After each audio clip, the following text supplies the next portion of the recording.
भावनेच्या भरात आत्महत्या करू नका, काही करा, पण इथून पुढे आत्महत्या करायची नाही। तुम्ही आहात तर आरक्षणाला महत्व आहे। मराठा विद्यार्थ्यांनो, तुम्ही अभ्यासाकडे अजिबात दुर्लक्ष होऊन देऊ नका। तुम्ही अभ्यास करा आणि या केंद्र आणि राज्य सरकार सहित सगळ्या राजकीय नेत्यांची ठासून मराठा आरक्षणावरची स्थगिती उठवून पुन्हा मराठा आरक्षण अंमलात आणू। तर आज माध्यमगड, शिक्षणगड, न्यायगड, प्रशासनगड जिंकायचं आहे। हातात तलवार घ्यायची, पण ही तलवार आता लेखणीची घ्यायची आहे। आज या निमित्तानं सगळे जुने दिवस आठवले। याच महाराष्ट्रात मराठ्यांनी 58 मोर्चे उभे केले। इतिहासामध्ये किल्ल्यामागून किल्ले जिंकणाऱ्या मराठ्यांनी वर्तमानात जिल्ह्यामागून जिल्हे जिंकले। कराडपासून वराडपर्यंत, मानदेशपासून खानदेशपर्यंत, हरियाणापासून ते कामानिमित्त लंडनला गेलेल्या मराठ्यापर्यंत जगातला तमाम मराठा एक झाला। आज पुन्हा एकदा एकीची वज्रमुठ करत एक झालेल्या माझ्या तमाम मराठा बांधवांनो जय शिवराय। मी निलेश दिलीप जगताप चिगुरी, होय मी मराठा बोलतोय। सगळ्या जाती धर्माचा सन्मान राखणारा, छत्रपती शिवाजी महाराज, फुले शाहू आंबेडकरांच्या विचारांचा वारसा सांगणारा मराठा बोलतोय।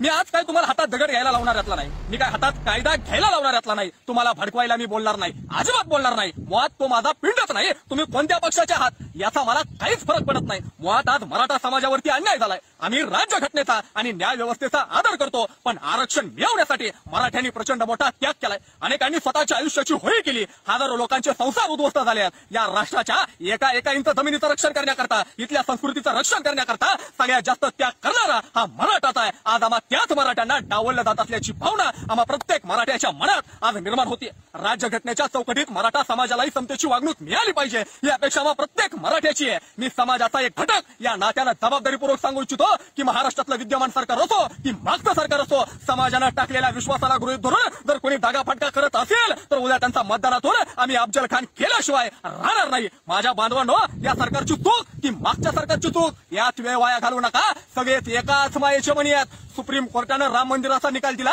तर म्हणे भाजपानं शब्द पाहिला आणि मराठा आरक्षणाला स्थगिती दिली तर म्हणे सुप्रीम कोर्टाचा निर्णय।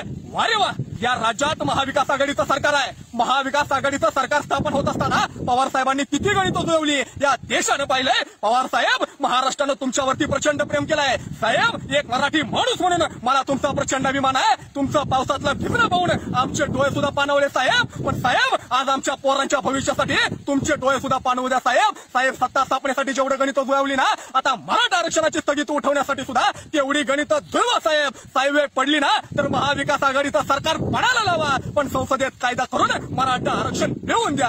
श्रेय घेण्यासाठी सगळेच पुढे येतात, पण अडचणीच्या काळात एकमेकांकडे बोट दाखवून सगळेच मोकळे होत आहेत। देण्याची भूमिका असेल ना तर राज्य सरकार समर्थकांनी राज्याकडे आणि केंद्र सरकार समर्थकांनी केंद्राकडे पाठपुरावा करायलाच हवा। तुमच्या सत्तेच्या संघर्षात आम्हा मराठा समाजाच्या भवितव्याचा बळी जातोय हे आता चालणार नाही। जिसकी जितनी संख्या भारी उसकी उतनी भागीदारी हा काय फक्त तोंड पूजेचा प्रसाद नाही। आता यासाठी वाटेल तो मार्ग स्वीकारण्याची तयारी ठेवली पाहिजे। कोणावर अन्याय करायचा नाही आणि कोणाचा अन्याय सहन करायचा नाही हे छत्रपती सूत्र आहे। सत्तेला आणि पदाला चिकटलेल्या समाजातील आमच्या सर्वपक्षीय डांबरट दलालांना मराठा समाज जोपर्यंत लाथाडत नाही तोपर्यंत मराठा आरक्षण मिळणं अशक्य आहे। आरक्षणाचं ठोंग करून स्वतःचा खिस्सा गरम करणाऱ्या प्रवृत्तींना आता अद्दल घडवावी लागणार आहे आणि आता आरक्षण हे मृगजय बनून जाईल। तुमच्या राजकारणापायी गरीब शेतकऱ्यांच्या पोरांचे आयुष्य बरबाद करू नका। आमचा लढा फक्त जातीचा नाही तर काया मातीचा आहे। 1665 ला पुरंदरचा तह झाला। छत्रपती शिवाजी महाराजांनी जवळपास स्वराज्य हात द्यावं लागलं। मोगलांना वाटलं स्वराज्य संपलं, पण त्यानंतर केवळ 9 वर्षात माझे राजे छत्रपती झाले। हा या मातीचा इतिहास आहे।